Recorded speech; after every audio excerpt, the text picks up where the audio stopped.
लो, चलो वापस आते हैं। देखो हम टेलीस्कोप पढ़ रहे हैं। टेलीस्कोप टेलीस्कोप में मैंने बता दिया है, टेलीस्कोप में क्या होगा, ऑब्जेक्टिव बड़ा होगा और क्या होगा, अपना आई पीस क्या होगा, छोटा। अब देखो ये ऑब्जेक्टिव बनाओ और ये अपना आई पीस है, ठीक है। आई पीस छोटा होता है, ऑब्जेक्टिव बड़ा होता है। अब देखो, अब क्या करते हैं ना, टेलीस्कोप को हम थोड़ा ऊपर उठा के यूज करते हैं, थोड़ा ऊपर उठा के यूज करते हैं, तो रे कुछ ऐसी आएगी, क्योंकि हमको क्या देखना होता है, स्टार्स वगैरह देखने होते हैं, तो बहुत दूर से रेज आ रही होती है, तो बहुत दूर से रेज आ रही, तो किसी रे होगी इन्फिनिटी से, मान लेंगे हम इन्फिनिटी से आ रही है रेज, तो ये कैसी होगी, पैरेलल। तो ये कौन सा है, एफ ऑब्जेक्टिव, ये कौन सा है, एफ आई पीस। तो अगर पैरेलल रे आ रही है, तो पैरेलल रे हमेशा कहाँ पे मीट करती है, बोलो कहाँ पे मीट करती है, फोकस पे मीट करती है। अब यहाँ से रिफ्लेक्शन होगा, थोड़ी बेंड करेगी और इसकी इमेज बना देगी यहाँ पे फोकस पे। ये वाली दूरी कितनी हो जाएगी यहाँ से, एफ ओ, ठीक है। अब देखो ये वाला एंगल किसके द्वारा बन रहा, ऑब्जेक्ट के द्वारा बन रहा है। ये वाला एंगल देखो, ये वाला कौन सा वाला एंगल, ये वाला एंगल किसके द्वारा बन रहा, ऑब्जेक्ट है। अगर मैं अपनी आई यहाँ पे रख लूँ, हमारा मैग्नीफाइंग पावर क्या था, कि रेशो होता है किसका, इमेज की वजह से एंगल बनाना और डिवाइड बाई किसकी वजह से एंगल बनाना, ऑब्जेक्ट की वजह से एंगल बनाना। इमेज की वजह से एंगल कब बनेगा, अगर ऑप्टिकल इंस्ट्रूमेंट रख दे, और ऑब्जेक्ट की वजह से एंगल कब बनेगा, अगर वो किस पे हो, नॉर्मल डिस्टेंस विजन पे हो। तो ये अल्फा किसकी वजह से एंगल बन रहा है, ऑब्जेक्ट की वजह से बन रहा है। तो अब देखो अब क्या होगा, अब आई पीस भी क्या करेगा, अपना रिफ्लेक्शन शो करेगा, तो ये इसके ऐसे जाएगा। अब ये देखो थोड़ा ऐसे जाएगा, और ये दोनों रे इधर तो कहीं नहीं मिल पाने की, अपनी आंखें रख के हम यहाँ पे से देखेंगे, यहाँ से, तो इधर तो कहीं नहीं मिल पाने की, तो इधर कहीं बढ़ा के आगे मिलानी पड़ेगी हमको, तो इधर कहीं आगे बढ़ा के मिलानी पड़ेगी, तो इसकी इमेज कहाँ बनेगी, यहाँ पे बनेगी। तो ये किसकी वजह से इमेज बनेगी, किसकी वजह से बनेगी, आई पीस की वजह से बनेगी। और ये जो ये वाली दूरी होगी, ये वाली दूरी देखो कौन से वाली, मैं दिखा दूँ एक सेकेंड, ये वाली दूरी, ये वाली दूरी क्या होगी, ये वाली दूरी होगी यू ई, यू ई। अब देखो अगर ये वाला एंगल, अगर ये वाला एंगल अल्फा है, तो ये वाला एंगल भी अल्फा होगा। तो देखो, तो ये वाला एंगल क्या होगा, अल्फा। अब इस वाले ट्रायंगल में देखो, इस वाले ट्रायंगल, अगर ये हाइट ऑफ इमेज h है, तो tan अल्फा किसके बराबर हो जाएगा, h बाई एफ ओ के बराबर हो जाएगा। अल्फा बहुत छोटा होगा, तो tan अल्फा को हम अल्फा लिख लेंगे, h बाई एफ ओ हो जाएगा, कोई दिक्कत। अब देखो ये वाला एंगल, ये वाला एंगल बीटा होगा या नहीं होगा, कौन से वाला, मैं दिखाता हूँ, ये वाला एंगल बीटा होगा। और बीटा किसने एंगल बना रहा, बीटा देखो किसकी वजह से एंगल बन रहा, आंखों पे, इमेज की वजह से एंगल बन रहा। तो अब इस वाले ट्रायंगल को देखो, इस वाले को, इस वाले ट्रायंगल को, इस वाले ट्रायंगल को देखो, तो इसमें क्या हो जाएगा, tan beta H by U E. अब देखो बीटा बहुत छोटा है, तो बीटा हो जाएगा एच बाई यू ई। और हमको पता है angle subtended by the image to the angle subtended by the object is called magnifying power. तो मैग्नीफाइंग पावर हो जाएगा बीटा बाई अल्फा, मतलब H by U E divide by H by F O. तो एक general formula आ गया H by U E, H by U E. तो magnifying power of telescope is equal to H by U E. अब यहाँ पे भी दो ही केस चलेंगे वे वाले, एच बाई यू ई। कौन कौन से केस करने हैं हमको, नॉर्मल एडजस्टमेंट, नॉर्मल एडजस्टमेंट, और दूसरा केस कौन सा करना है, least distance, least distance magnification, least distance magnification. तो नॉर्मल एडजस्टमेंट में इमेज कहाँ बन रही थी, इमेज बनेगी कहाँ पे, इन्फिनिटी पे। तो इन्फिनिटी पे इमेज बनेगी, ये अपना ऑब्जेक्टिव था, ये अपना आई पीस था। तो इमेज इन्फिनिटी पे कब बनेगी, जब ऑब्जेक्टिव की वजह से जो इमेज है वो कहाँ पे बने, आईपीस के फोकस पे बन जाए, तो आईपीस अपनी इमेज कहाँ बना देगा, इन्फिनिटी पे। तो कुछ ऐसे आएगी। तो ये तो होगा आईपीस, ये हो गया, हाँ सॉरी, ये तो हो गया, इधर वाला तो हो गया ऑब्जेक्टिव एफ ओ, ये होगा एफ ई। तो ये वाली दूरी क्योंकि पैरेलल रे आ रही है तो ये तो एफ ओ होगा। तो अगर मेरे को फाइनल इमेज कहाँ बनानी, इन्फिनिटी पे बनानी, फाइनल इमेज कहाँ बनानी है मेरे को, इन्फिनिटी पे बनानी है। तो फाइनल रे मेरे को, फाइनल इमेज मेरे को कहाँ बनानी है, इन्फिनिटी पे बनानी है। तो अब देखो ये इधर कहीं नहीं, कहाँ मिलेगी जाके, इन्फिनिटी पे मिलेगी। तो इन्फिनिटी पे मिलेगी तो ये यहाँ से यहाँ तक दूरी कितनी हो जाएगी, एफ ई हो जाएगी या नहीं हो जाएगी। तो मैग्नीफाइंग पावर मतलब यू ई की वैल्यू क्या हो जाएगी अपनी, एफ ई हो जाएगी। तो मैग्नीफाइंग पावर कितनी आ जाएगी, एफ ओ, सॉरी एच तो कट गया था ना, मैग्नीफाइंग पावर जनरल आ गई, एच से एच कट गया, ये एफ ओ है यहाँ पे, F O by U E, यहाँ पे क्या है एफ ओ बाई यू ई।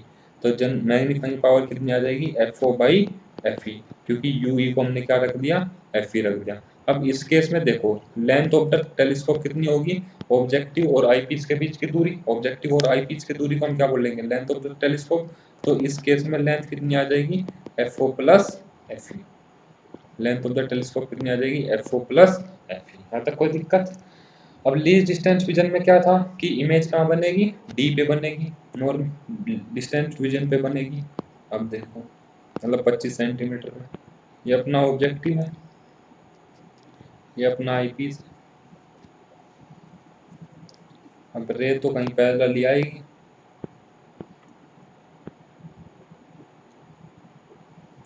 रे कहीं अपनी दूरी यहाँ पे बनाएगी, यहाँ से यहाँ तक बनाएगा। तो इधर कहीं इमेज बन जानी है, कहाँ पे बनेगी है, डी दूरी पे बनेगी। तो ये तो यहाँ से यहाँ तक तो दूरी एफ ओ ही होनी है, क्योंकि पैरेलल रे ऑब्जेक्टिव के फोकस से ही पास करेगी। इस दूरी को मान लो यू ई, मतलब ऑब्जेक्टिव के लिए ऑब्जेक्ट की दूरी। तो यहाँ पे पहली बात तो लेंथ ऑफ द टेलीस्कोप कितनी हो जाएगी, F O by U E. अब यू ई कैसे निकालोगे, यू ई कैसे निकालोगे, यू ई निकालने का एक ही तरीका है, क्योंकि आपको आई पी एस की क्या पता होगी, फोकल लेंथ पता होगी। तो 1/f equal to 1/ve minus 1/ue। V E आपको पता है कितनी हो जाएगी, माइनस डी, क्योंकि इस डायरेक्शन को हम क्या लेंगे, पॉजिटिव। अच्छा, तो इस फॉर्मूले में रख लेना 1/f equal to 1 minus D minus 1/ue। तो यू ई यहाँ से निकल के आपका आ जाएगा, कोई दिक्कत। तो अब देखो जो मैग्नीफाइंग पावर हो जाएगी इस केस में, magnifying power general magnifying power क्या थी, F O by U E. अब यू ई जब निकल के आ जाता है, जब हम इस फॉर्मूले में पुट कर देते हैं तो डायरेक्ट फॉर्मूला याद रख लो, F O by F E 1 plus, वहाँ पे क्या था, डी बाई एफ था, यहाँ पे उल्टा हो जाता है एफ ई बाई डी। बस इतना याद रख लो, काम बन जाता है। बस मैं निकाल के भी दिखाता हूँ, 1/f E equal to 1/ve। V E कहाँ पे बन गया देखो, वी ई बन गया डी पे, माइनस डी पे। तो माइनस डी माइनस 1/ue। तो 1/fe इधर जाके हो जाएगा plus 1/d equal to minus 1/ue। F E D ले लो LCM, D plus F E equal to minus 1/ue। माइनस क्या बता रहा कि इस साइड होगी, लेफ्ट वाली साइड होगी। माइनस क्या बता रहा कि ऑब्जेक्टिव इधर रखा, मतलब अपना ऑब्जेक्ट कहाँ रखा, आई पीस के कंपेयर में लेफ्ट में रखा। तो यू ई कितना आ गया, minus F E by D, D plus F E इतना आ गया, ठीक है ना।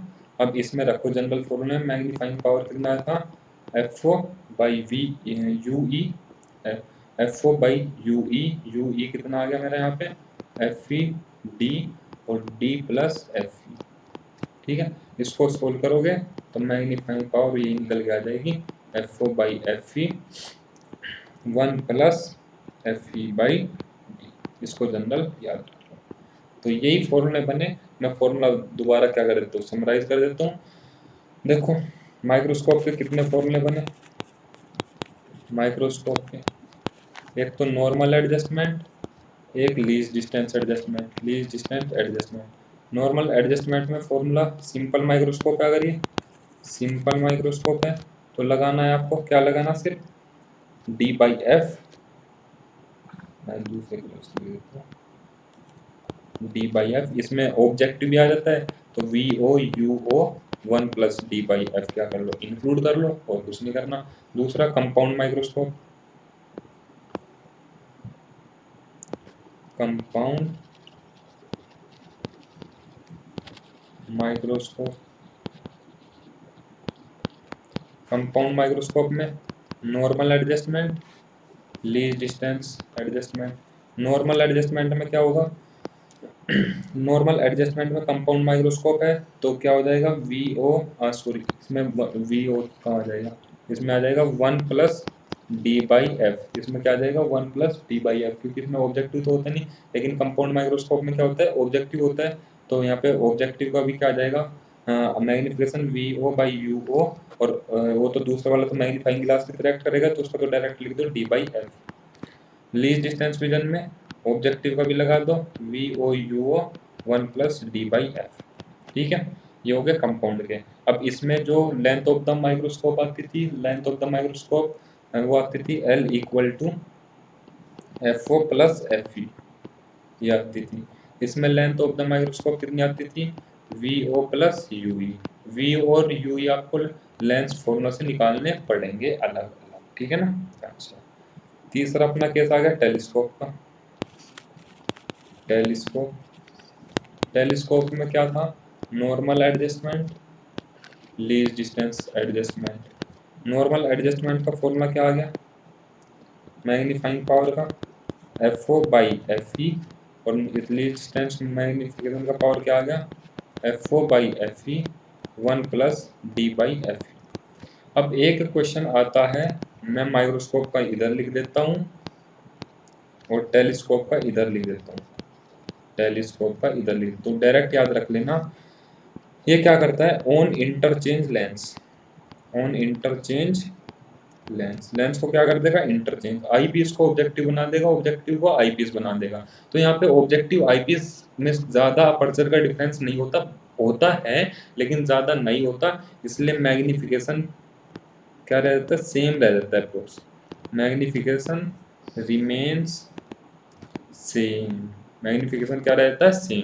जबकि टेलीस्कोप में, टेलीस्कोप में ऑब्जेक्टिव की अपर्चर बहुत बड़ी होती है, किसके रेस्पेक्ट में, आईपीस के रेस्पेक्ट में। तो अगर शुरुआत में मैग्निफिकेशन एम इनिशियल एम था तो एम फाइनल हो जाएगा 1 बाई एम। तो अगर मैं नॉर्मल एडजस्टमेंट की ही बात करूंगा, नॉर्मल एडजस्टमेंट टेलीस्कोप का इनिशियल कितना होगा, इनिशियल हो जाएगा F O by F E, लेकिन अगर जब आपने इंटरचेंज कर दिया लेंस तो उल्टा हो जाएगा, फाइनल कितना हो जाएगा, एफ ई बाई एफ, ये बात ध्यान रख लेना यहाँ पे मेरा एक क्वेश्चन। अब एक एनसीईआरटी में दे रखा है रिफ्लेक्टिंग टेलीस्कोप, उसकी कुछ नहीं पूछता, उसकी सिर्फ इमेज पूछता है, रिफ्लेक्टिंग टेलीस्कोप, रिफ्लेक्टिंग टेलीस्कोप। अब रिफ्लेक्टिंग टेलीस्कोप में क्या है, एक ऐसा बना रहता है, ये कोन के मिरर होता है,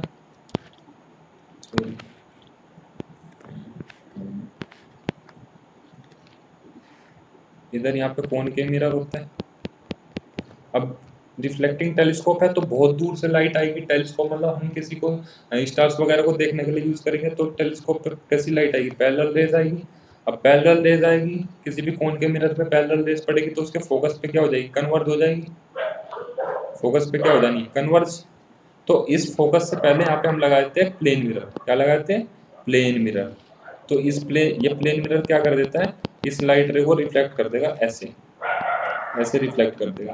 तो यहाँ से हम अपनी आई से देख लेते हैं किसी भी स्टार की इमेज। तो यही पूछते हैं कि रिफ्लेक्टिंग टेलीस्कोप में कौन कौन से मिरर यूज करते हैं, तो एक तो कॉनकेव मिरर यूज होता है, कॉनकेव मिरर, और दूसरा होता है प्लेन मिरर। तो आई होप हमारा ये कंप्लीट हो गया है, ये वाला चैप्टर टेलीस्कोप वगैरह, ठीक है ना। चलो।